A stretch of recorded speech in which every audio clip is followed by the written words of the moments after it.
Welcome everyone to 2021 Telehealth Summit, brought to you by the California Telehealth Resource Center.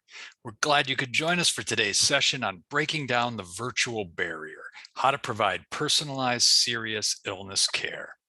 I'm Dave Boston, a physician informaticist, and I will be your moderator for this session.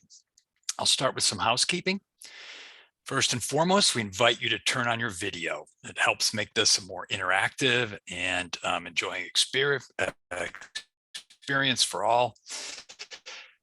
Today's session is purely for informational purposes. The California Telehealth Resource Center has no relevant financial interest, arrangement, or affiliation with any organization related to commercial products or services discussed during the Telehealth Summit. Before we begin, a few tips on Zoom. At the top right of your Zoom window, you can toggle between speaker view, which will show you just the video of who's speaking, or gallery view, which allows you to see all the participants with their videos turned on. Closed captioning is enabled. If you would like to view subtitles or a running transcript in a separate window, you can access them via live transcript on the Zoom control bar. Today's session is being recorded and will be posted on the CTRC YouTube channel next week. Lastly, please make liberal use of the Zoom chat feature to post any questions or comments along the way that you have. We'll hold the last 10 minutes or so of today's session for Q&A. With that, I'd like to introduce our guest speaker for this session, Dr. Michael Fratkin from ResolutionCare, a Vynca company. Approaching life and the practice of medicine with love and respect, Dr. Fratkin is a builder, an innovator, and a dreamer, not necessarily in that order.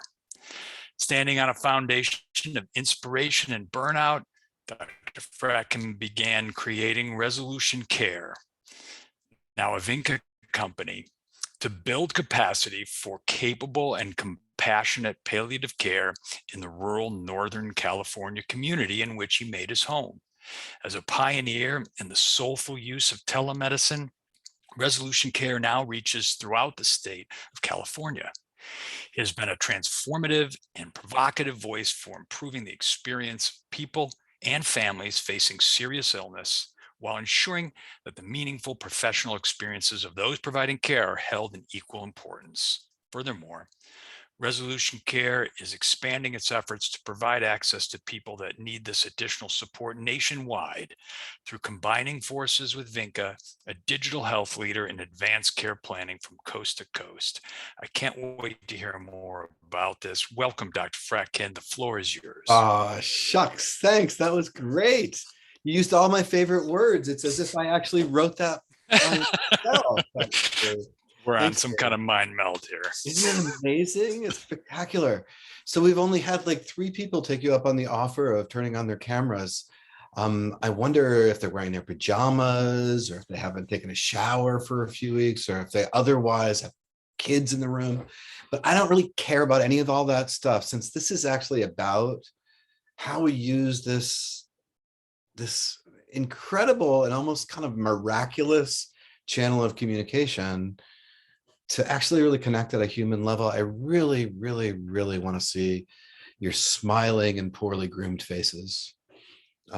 Thank you so much, Lorianne. Thank you for joining us visually. It's awesome. Thank you, folks. Really, it makes a big difference.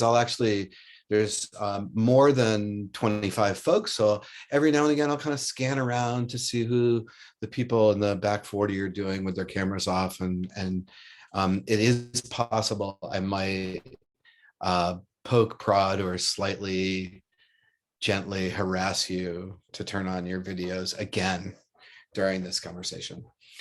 It really is about taking advantage of this extraordinary platform of communication to do the stuff that we've been doing in different contexts, in different ways. And well, I guess what I'll do, let me, as a way of introducing myself, I will use the dreaded PowerPoint deck to make sure that you've got the basic information about who I am, what we're doing, what we hope to accomplish. And then the remainder, I'll take the slides off and we'll talk some more directly. As you can probably guess, I'm super interested in talking to people and interacting with folks. So I'm really going to be prompting folks to bring forward the questions that are most important to you. And then I'll riff with answers that I hope stimulate thought, provoke new ideas, and support you in the good work that I'm sure you're all doing. Does that make sense, everybody? You're supposed to nod now. Yeah, nod, or thumbs ups work too. Good, good, good. All right, here we go. We're going to share the screen. And we're going to make the PowerPoint slideshow-ish. Ah, does everybody see that? Wonderful. I can't actually see it. So next slide. I don't have to say next slide, do I? There we go.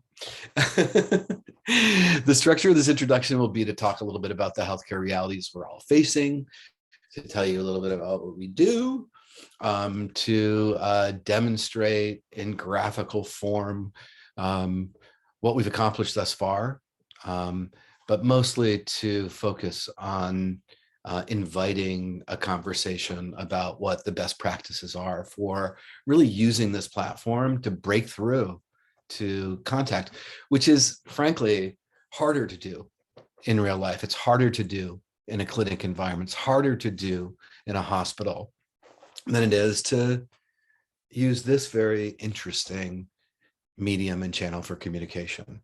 The thing that I'm going to say, that I guess the provocation is, for certain practice settings, and when selected appropriately and thoughtfully screened for, telemedicine video conferencing to people in their homes is better than real life. In the palliative care space, it's absolutely better than real life. So let me go to the next slide now that I've dropped that into your consciousness. So serious illness management is incredibly difficult. There are so many moving parts from a medical perspective, integrating the care of sophisticated technological interventions by specialists, keeping the primary care provider in the loop, adequately navigating the crazy difficulties of treatment authorizations for everything from durable medical equipment to pharmacy formularies to the many different plans that we have to do. All of this information exchange is incredibly complex to just make the healthcare, the medical part work. And then it shouldn't be too surprising to you, who I believe are all qualify as human beings, that the human experience of dealing with the existential threat, the grief and loss related to lost function, lost loved ones, lost capacity, lost freedom, that human dimension is probably the most important. We focus a lot of attention on the medical piece as healthcare providers using technology and other tricks to connect with people. But the people we care for that are sometimes referred to as patients, they actually are their experience is centered around the human experience of serious illnesses or life-limiting illnesses or end-of-life care, right? So anyhoodle, we put tons of money in the care of people at the end of their life from a health plan and medical perspective. And really a very small fraction of that is organized around meeting the needs of human beings as they live their experience with serious illness.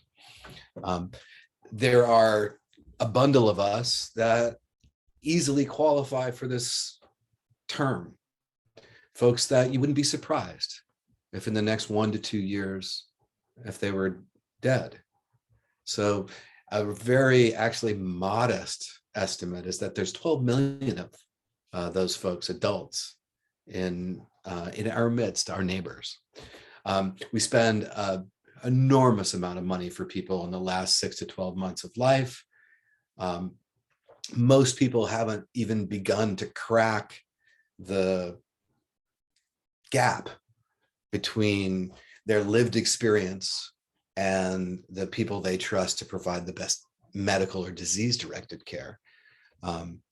There are enormous training gaps, and in most places, even if you have had the conversation, even if you have documented the conversation in legal fashion, getting those documents where the people need them, when they need them, in their primary care site, their serious illness, their specialty care, the emergency department, urgent care, or on the streets, it's very rare that they're where they need to be. So enter one part of the Vynca solution. The Vynca solution is all about using technology to foster the best possible conversations with people with serious illness such that their care is goal concordant. And as recently as ago, they recognized that that was only part of the picture.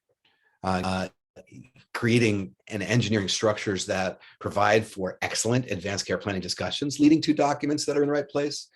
That bit of digital health work is super important, but not the whole story. In fact, as they worked with their client list across the country, continuously they were asked, they needed help with actually taking care of these people, or actually helping to train and support their medical staffs to do more and better work with advanced care planning, to utilize the Vynca platform more effectively.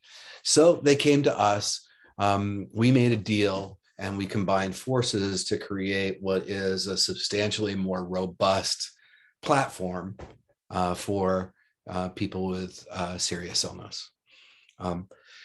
What we do in palliative care, for those of you that are not totally familiar with it, is that we focus on people, not patients. We do that by focusing on them and the support structures around them, the people that love them, the people that serve them. We integrate with their other care providers outside and other agencies, but we see them as the person they are rather than a patient or a disease that they have, right?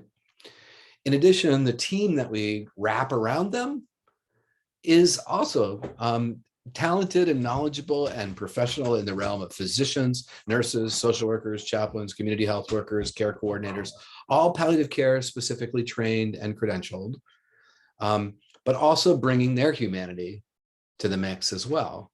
So part of what they bring is their expertise. Part of what they bring is their nature and their understanding and yeah, their love and respect.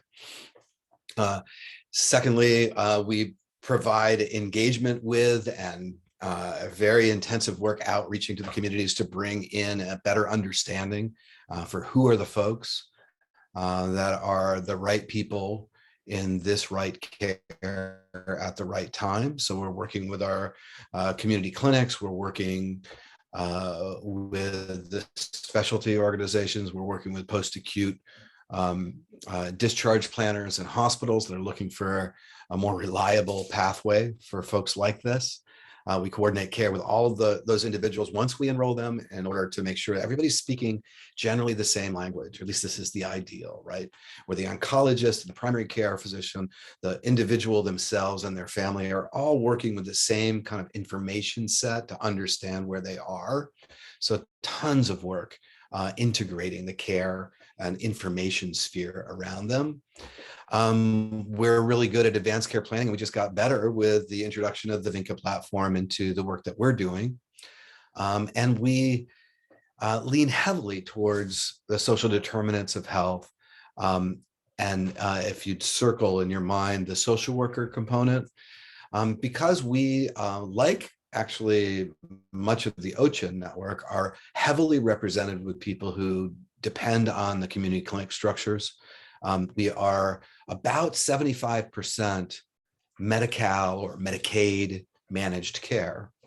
And I won't get too into the economics that makes this possible, But we end up working with younger people with enormous difficulties related to housing and food and transportation and substance abuse and mental health and minimum workable assets and resources to work with. So most of our folks, I sort of joke, can barely see the bottom of Maslow's hierarchy.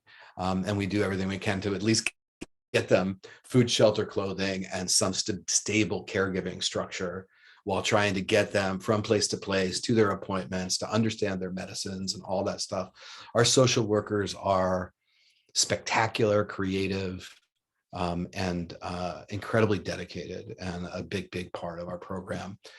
For folks that are more commercially insured, for which we also have contracts, sometimes it's nursing or chaplaincy that takes a more central position. But the key of the economics is that it's not just about doctors being an engine for revenue generation in a fee-for-service structure. We are all in and nearly 95% value-based payment. So we partner with the health plans to ensure that the people they select as eligible for our services have the additional support that they need to feel better, live better, have less symptoms, get the most out of the available healthcare resources that are there for them, and it turns out they save money because people don't use the emergency room as their primary first response. They don't call 911. They don't tend to get redundant studies. They don't get confused and overdosed inadvertently by a medication, since we're working so hard on reconciliation and coordination of information with their other providers. So we save them a lot of difficulty that they experience at the human side. And thank goodness we also save money for the health plan, so that they are willing to engage us to provide this service. What else? What's next? Click. So I think I covered this effectively. This gives you a little bit more granular understanding of what that actually looks like. But yeah, you all get it. You get that. So let's see what's next. Where's my next slide? There we go. Oh, and it works. It works through reducing hospital utilization in both admission, hospitalization, as well as ED visits. This is the impact of the work of the palliative care providers with partnership health plan, of which we represent about 75 to 80% of all of the palliative care patients they're financing. They're engaged with us to do that. You can see the results of the kinds of things that people report that have such a spectacular impact on their functional capacity and their well-being. So great. And now much better, so that I can just engage with you all directly. I'm making you full screen. Can you all see me and hear me? Are you having fun? Are we having a good time together here? Good. I can see we only have about like 15 people brave enough to put on their videos. Let's see. Look at all of those portrait shots where people look so good posing for the camera. Oh my goodness. Their pictures look good, but I'd love to see their faces all moving around. So bring it, people. Come on. So how do you use this to engage with people? I don't mind watching you eat lunch, Lauren. Really is fine. I've watched a lot of people chew in my life. So how do you use this? There are some things that I want you to entertain about how we deliver care and what might be possible in doing it this way. So for our work, there's very little dependence on critical elements of physical exam. Whereas we play around with the idea of some remote patient monitoring to get some data, it's not really because it's necessary for a co-management model of palliative care. It's more about satisfying our society and industry obsession with measurement, right? For palliative care, the key elements are a refined sensibility to gather information about the experience the person is having, their symptoms, its pattern, whether it's worse, better, or the same, its impact on their functional capacity, all the rest of that. It's less about poking them in the belly, feeling for lumps, or listening to their lungs and heart. Because we're a co-management model, we have access to and great relationships that we've built with primary care sites and specialty sites who are actually better at physical exam than I am. And since we don't have to document specifically to 5 areas of physical exam and 16 areas of review of symptoms to get an adequate billing code, blah, blah, blah. For our folks, they come to us because they've been selected by and approved for admission based on the criteria the health plans have, right?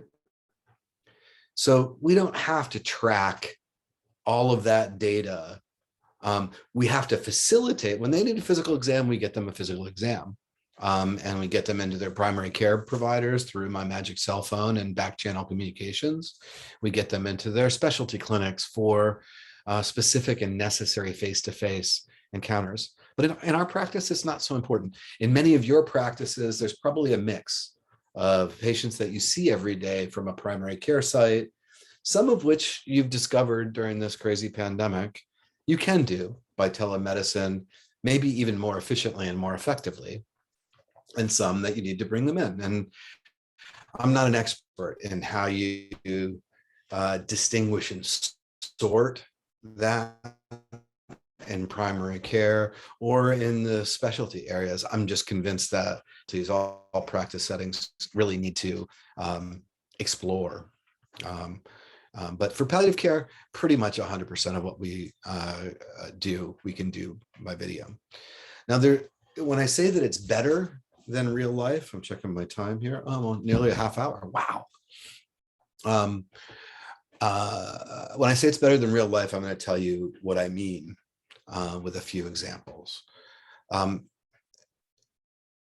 We take for granted that the environment that we're working in, a clinic setting with a bunch of professionals wandering around in white jackets and stethoscopes around their head, we take for granted that that's actually a context. And until I started doing this, I didn't really realize how much influence that environment had on the work that I was doing. I didn't really realize how much influence the environment at the hospital side for doing inpatient consultation. I didn't really realize how much influence that environment had until I started to drop into encounters that were like this. I used to love to go to people's homes, and I'll tell you a little bit more about how things changed with COVID. But I didn't realize how much of an impact and power disequilibrium that introduced when the doctor knocks on the door and walks in. And so one of the ways it's better than real life, I don't, if anyone's like my wife, if even the FedEx guy walks up the stairs and can see into the kitchen and the kitchen's a mess, she feels uncomfortable. She feels a little invaded when somebody actually peeks into the house. She freaks out when we invite friends over because she wants the place to look a certain way to reflect a certain reality about how our family functions, right? And so that's an impact. When we go into somebody's home, that's a big deal for somebody who's sick, functionally impaired, and maybe able to create an environment that or of any sort. Plus, being the doctor knocking on the door, or a social worker or a nurse, that's a power differential that changes the game in terms of freedom and comfort to interact. In addition, when there's all the practical things that people are realizing, like to get a very sick person into a car. Their daughter usually has to take half a day off from work to drive them to the clinic. That may be, 10 minutes, that may be 2 hours in our rural setting. Then you have to park, and then you have to pull the walker out of the back trunk or the wheelchair and schlep them inside. Then they go to the front desk, and the front desk hands them that clipboard that they've handed them 100 times in the last 3 months. It's yet another visit to the clinical setting. And then they have to sit in that waiting room with 10-year-old people magazines, and they look and see the other people, and they're asking themselves, am I sicker than that guy? Does that guy look like he's about dead? Do I look like that? The stress of that environment while the front desk staff is chattering away about their night out last night, or their dinner, or their kids, or whatever it is. It's all very disturbing and discordant with the experience of somebody who's being threatened by their mortality. And this is all to bring them to a clinic for a palliative care consultation. It's all in the service of improving their quality of life. And we've just dragged them out of their comfort zone to have an experience that is not really about meeting their needs centrally. It's about getting them as a proper input into an industrial model of healthcare delivery. You can imagine the no-show rate in palliative care clinics is very, very high. And people don't quite get it because it runs counter to what we talk about palliative care providing to people. So there's that. It turns out when I started doing telemedicine work in the home, that all of a sudden we discovered that things happened more quickly. Like I have an arc of presentation, a beginning, a middle, and an end that tells me an initial evaluation kind of has this kind of arc. When I did it in the clinic or when I did it in the home, it took a solid 90 to 120 minutes to really complete all of that. That's goals of care, symptom control, assessing what they understand, assessing their history, listening to and picking up on their nature, advanced care planning, documentation, all that stuff took more or less on average 100 or so, 120 minutes. When I started to do this over and over, I thought it was a glitch or a sample size problem, but it just started to happen that I would be complete in 45 to 60 minutes, almost half time regained. I also wasn't driving around town, nor were my nurses and social workers. So all of that kind of time efficiency is a little bit magic. And I'll tell you why I think that's the case in a sec.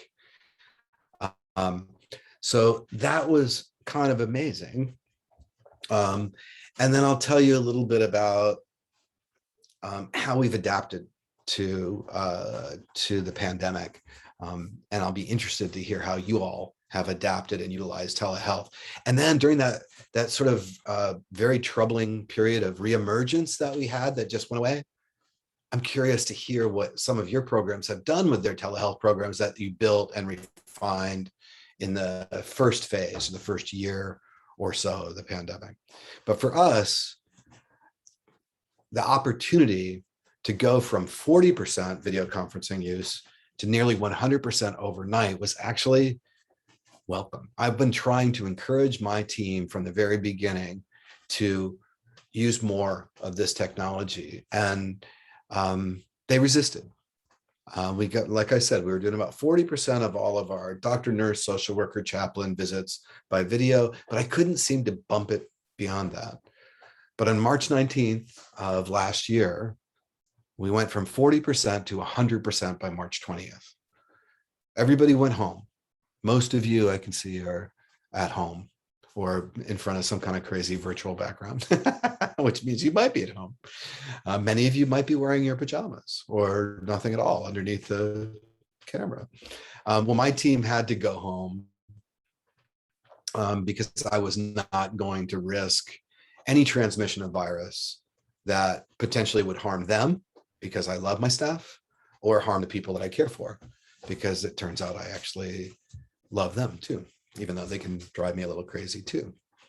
And so everybody went home, and we went in the first 3 months, we used the telephone very extensively to convince people to get on video. And by 3 months, we were at 93 or 4%. Right now, we're at essentially 98% video. With some of our newer folks, we're still in that process of using the telephone to teach them how to use video.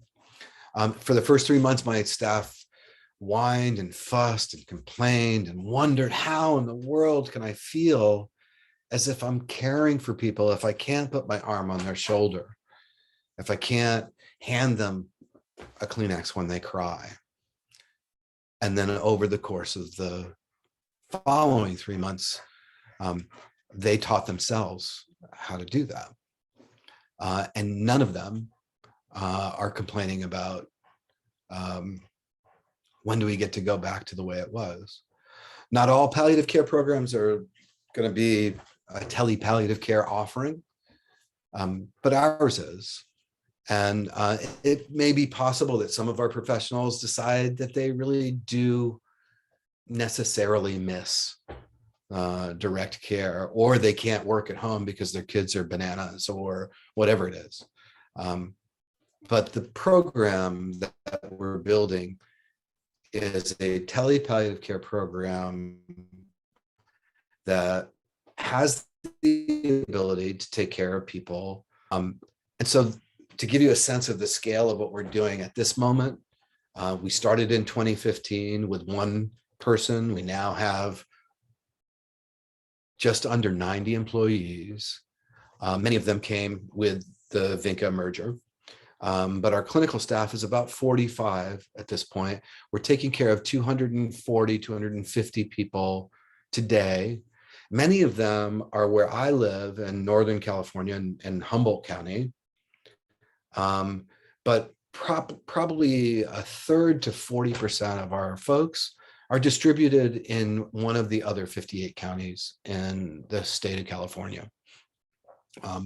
It's that kind of network capacity, that kind of distributed workforce and network capacity is exactly why I got excited to connect directly with CTRC and the OCHIN world, because I think there's real compatibility between what we're doing and the kind of work that you're doing. And I leave it to you to bring areas where you might find that we could fill gaps in the care of serious illness folks in your clinic practices.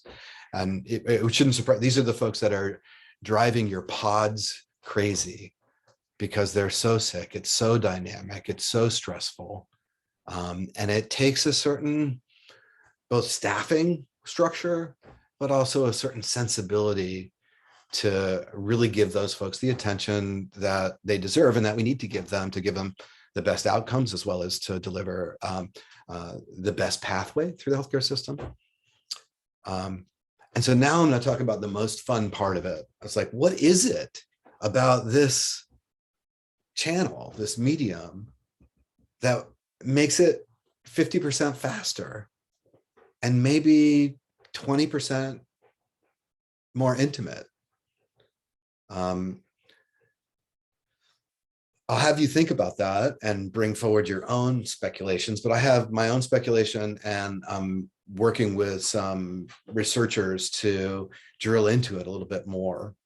Folks from CAPC, from the RAND Corporation, and a couple of other academics are wanting to work with our cohort to better understand what the heck is it that makes this so effective.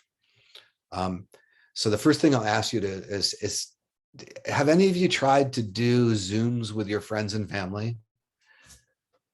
It kind of sucks, doesn't it?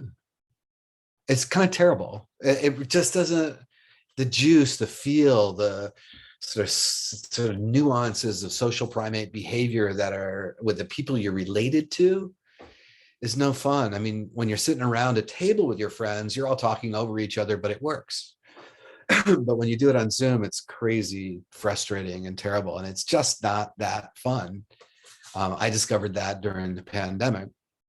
But what I also discovered is that for people with whom I have proper framing around the relationship, like a set of listeners, learners at the CTRC conference, we have a frame around this engagement.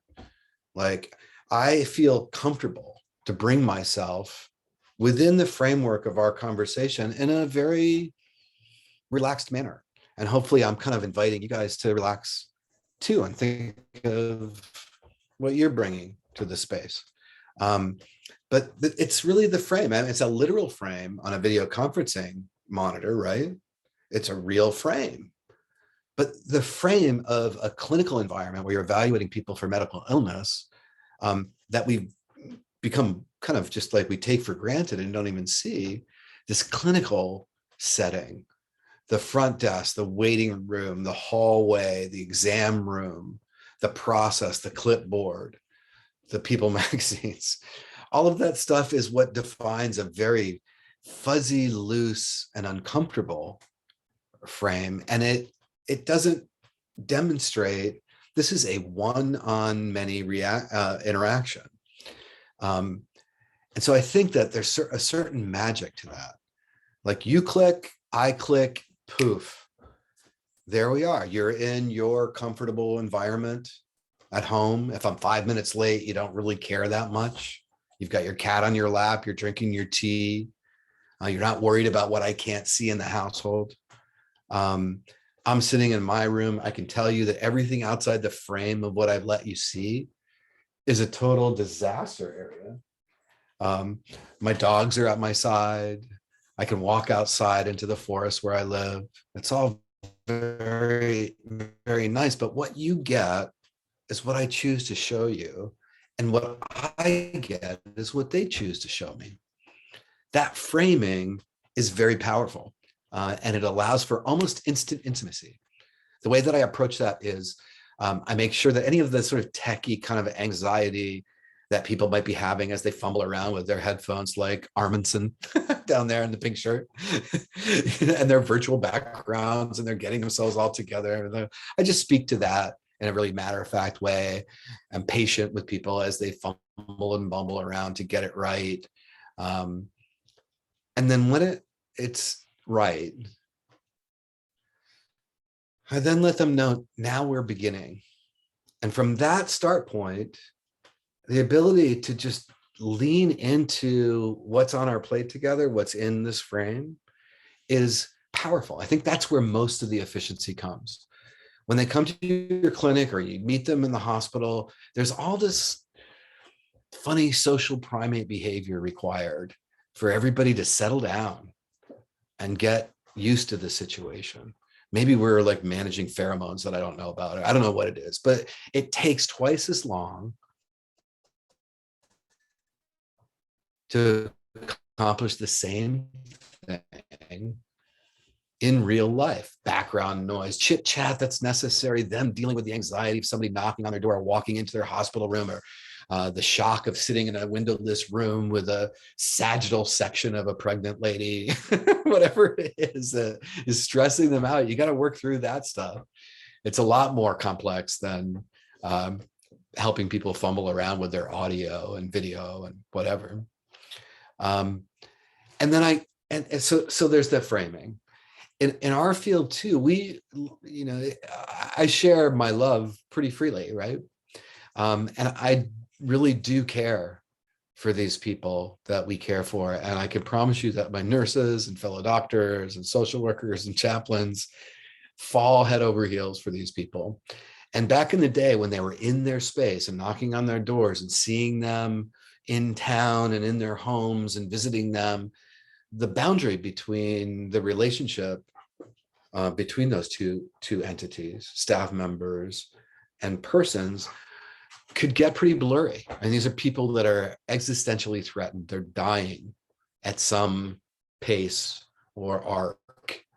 And the more you like them, or the more they remind you of yourself and your own dilemmas, the more likely it is that the boundary issues become fuzzy. Wayne's nodding his head.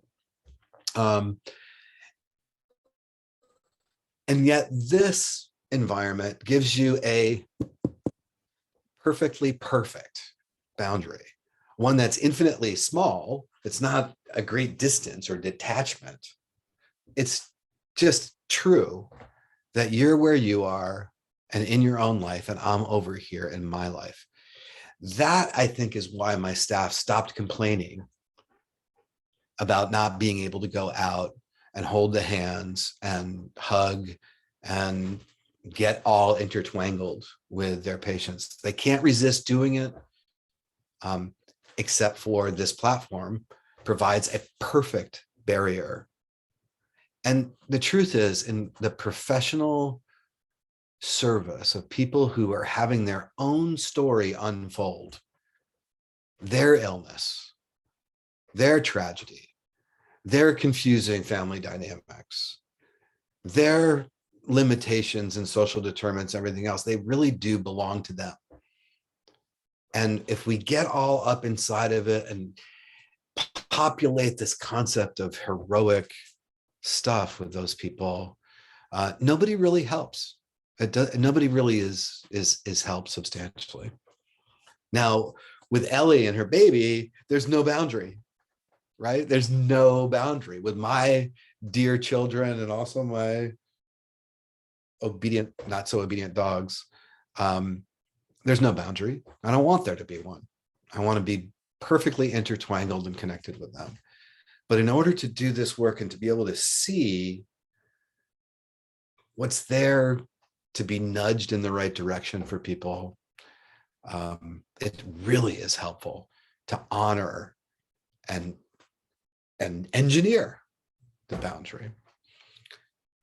So that was about 40-ish minutes, and I would like to hear from y'all. How'd I do with provoking, interesting questions and comments? Bring it. You did great. That was fantastic. Really Yay. great place to launch a discussion from. So I'll give you a number of options. You can either go through the chat and take a look and just start responding to that Fratkin, or I can have folks pop up their little hand on their screen.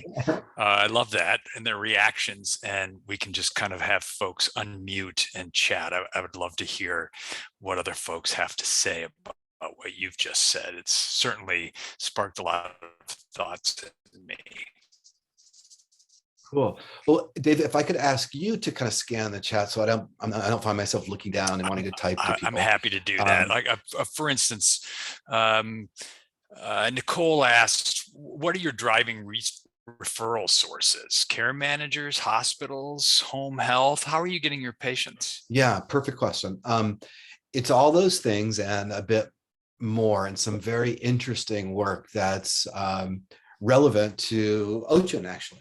So we're working with a community clinic and FQHC system in Northern California, and we're working closely with our health plan.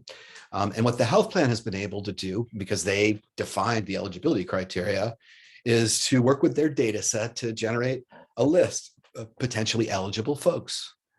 And then with our clinic provider network, we received a permission for read-only access to their OCHN client. So we have permission now to take the potentially eligible list and actually complete an eligibility assessment. So that the revolutionary quality of that kind of population health initiative is what I'm most excited about. We also have relationships to clinical practices and specialty practices, and that's more robust the closer you get to Humboldt County, where I've been practicing for 25 years. And we're working to extend those relationships into Shasta County, Solano County, and we're quite interested in clinics that we can follow this model with OCHN access and into those other clinic sites. The difference is I can talk all day long about palliative care to my primary care colleagues who are treading water all day long every day, and they'll nod and they'll say, oh, that sounds great and important and everything else.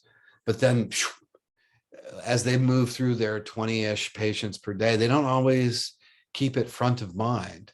It's intermittent that they'll go, oh yeah, this is somebody, but they don't identify these folks at the right time. They don't identify the folks that are actually eligible, not just maybe eligible. They don't have time to learn all the nuances of the eligibility criteria and how the health plan sorts that out. So when I first got this potentially eligible list, I would send them a list of names. Are these folks you might consider sending this? And that didn't go very far. It helped a little. But when I started saying, these are folks that are eligible to receive all of what we offer, please let them know we're going to give them a call and explain what's there, and then they can decide whether they want us or not. That was the transformative change, because I can, if that passes the sniff test for the primary care patient, when I send them Jane's name, they go, oh yeah, Jane can use us.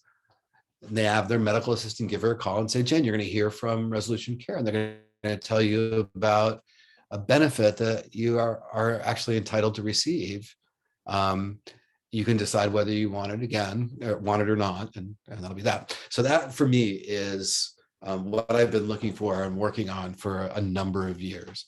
The idea that we don't have to wait for to compete for the non-existent bandwidth of my primary care colleagues or specialty colleagues, but that we can just get the right people in the right care at the right time based on their eligibility through a little bit of data work. Great. Yeah. Thanks. Well, Lorianne would love to know what if you have any data on patient satisfaction. yeah, like 90,000,000%. I mean, hospice and palliative care do spend time doing the necessary metrics on patient satisfaction. We have, like a 9.5 net promoter score when we measure it that way. Like, would you recommend this care to somebody you love? But it's not a very fine point. We survey our folks for more specific information about the kinds of things that might make it work better, or where are the areas that they have difficulty. But when we ask them about satisfaction, the idea that they're seen as a person, not a disease, from 360 degrees with a lot of creativity to solve the problems that they define as most important, it turns out that leads to pretty high satisfaction scores. And actually hospice, similarly, for a slightly different reason. People at the very end of life are in a state of accentuated crisis. And folks that are willing to step into that space, they can do no wrong. So hospice also enjoys this very sort of digital, completely satisfied population. And that doesn't mean that they don't have complaints or problems or people that are frustrated with the hospice model, but in terms of patient satisfaction, at least the percentage of people that answer the survey is always make it high. Yeah, that has been one of the things from the pandemic that's been a real surprise to me is just a level of intimacy that can be achieved through this medium. And but I still, there are patients in my practice, and we've seen at Ochin, there are still, a significant minority of patients that want to come in. They want to have that primate experience where they are interacting with folks and they are getting touched and examined. And so do you have a way of accommodating that? Are you able to are you finding that at all in your practice? And if so, can you accommodate that? Yeah, no, I think that there is some of that. Some of our latest adopters, most resistant people on March 20th, people that just were grumpy and grumbly, couldn't figure it out. I don't do computers, yada, yada, yada, but are probably more resonant with exactly what you said, is that the process of coming and going into a caring environment physically means something to them. We're not going out to see them now. We started to look at how much is enough. Like, when can we make those calls to send our folks out? Some of it has to do with simple geometry. How far are they from where their team lives? How hard or how much of a burden would it be? Like I said, we've got people all the way down at the Baja California border and the Oregon border. So there are certain places where it's just not an option at this point. But we do expect, when we get this breathtakingly horrible pandemic more in the rear view to stay, that we'll be looking at selected use of physical visits. We have, before the pandemic, we built this incredible little workforce of community health workers. And they really know how to move in the world. And the things that were most important for them wasn't so much their medical sophistication, but their social and emotional intelligence and their bravery to walk into a diversity of homes and to walk in with the ability to kind of carry the truth of this work, that these are folks that are approaching the completion of their life. I think it'll probably be that part of our workforce that we'll put out there in the field to be hands-on, tissues in hand, hugs galore, when we're confident there's no public health risk of doing that.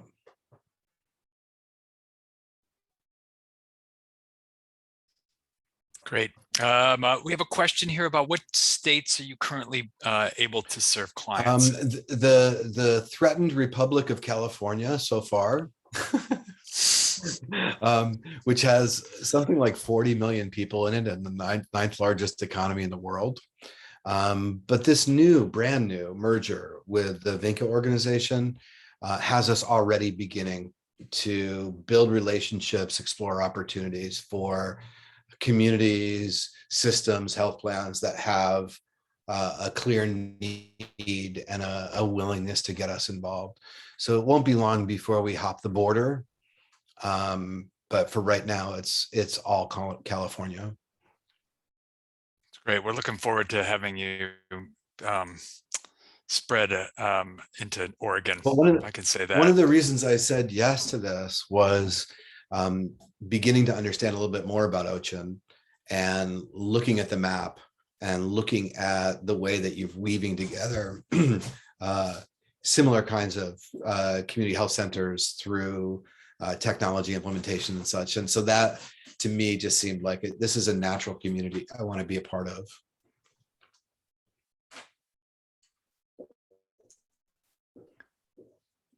Okay, we only have a few minutes left.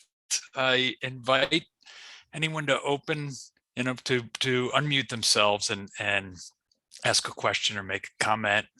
Don't be shy. I'll lower my hand. You look at their faces, they don't look so shy, actually, really. At least the faces I get to see. Hi. Hi, Nicole. I would love to know, are you doing any kind of like group or support group visits where you're kind of connecting people that otherwise wouldn't have an opportunity to be connected, but under this technology can be? Oh my God, I so love this question. The answer is we are now on our, well, we completed our second failed iteration of structuring that kind of engagement. Now, we haven't done too much of it during the pandemic because we've had so many other moving parts and challenges and all the rest. But I'm with you 100% that creating the right structures, engineering it with the right set of connectors. We've done it once with a facilitator who never shut up, which didn't really lead to retention and engagement from the peers and caregivers that we tried. And then we did it with a better facilitator, a more quiet one. And that went a little bit better. But there was attrition pretty quickly. You don't know what the right number is. The skill set required to get people to bring it is subtle, and we haven't developed mastery. But we're sure it's going to be easier after the pandemic because so many people have more experience with Zoom. Some of the Zooms with their families are not as satisfying and maybe kind of in the way to get them to try it again. But we're hoping to lean into that kind of work for bereavement, particularly for caregivers who benefit so much from peer-related support, but can never go on, third Tuesdays to the church basement because they've got a person that is 120% of their life, But going to the kitchen for a half hour, 45 minutes, that's actually not that hard for them to pull off. So the concept is right. We just haven't figured out how to execute it. Who else? Ellie raised her hand. Yes. Where's Ellie? And she's got I love cameos. So. Hi, yes, I have a guest joining me for this session. So thank you for inviting us to turn our cameras on with the human aspect here from the emergency utilization. So did you guys get that data because you have the view into the EMR, or how did you get the health plan to send you that? Because I'm really interested in that aspect. Yeah, no, very good. We did a pilot program with Partnership Health Plan in 2015 or 16. Since you've got an interloper, I'll bring mine to this. Is it. See. Aw. My prop, I love it. my fuzzy little prop. You're welcome. Partnership did a very sort of robust analysis of the first, say, 100 or so patients, of which we had 80% of them. And over a 9 to 10 month period of time, we demonstrated for every $1 they spent on us, they saved $3 in utilization. They periodically repeat it at a little, not flushing money down the toilet. So these data come from their most recent assessment of the program at large. So it comes from Partnership Health Plan. We don't have access to any of the claims stuff. And we're just now getting connected to a platform called Collective Medical that some of you may be aware of, or the EDIE platform that gives real-time emergency department utilization data. So we'll also be able to weave that kind of information. Still doesn't have claims cost savings. We just have to leave that in the hands of the health plan to figure out. But obviously that's kind of what they care about because they live in a world of dollars and numbers. So they can collect it. Thank you so much for sharing. You're welcome. Yeah, that's the bummer part, is just having to talk about it has to make money. It has to make financial sense to get done. But I really appreciate that you found a way to do this in a value-based way for so many folks, and just that you're able to provide this service for people in their greatest time of need. And I'm just thrilled that this medium can solve that. I wouldn't have thought that a year ago or two. Right. So thank you so much for sharing that, and for the time that you spent working on this and bringing this to us. Really appreciate this discussion and hearing all about this. Me too. Thank you all to all of you who participated, and look forward to seeing you at our last session in a half hour. Wonderful, folks. Thank you all so very, very much for all the work that you're doing. Bye-bye.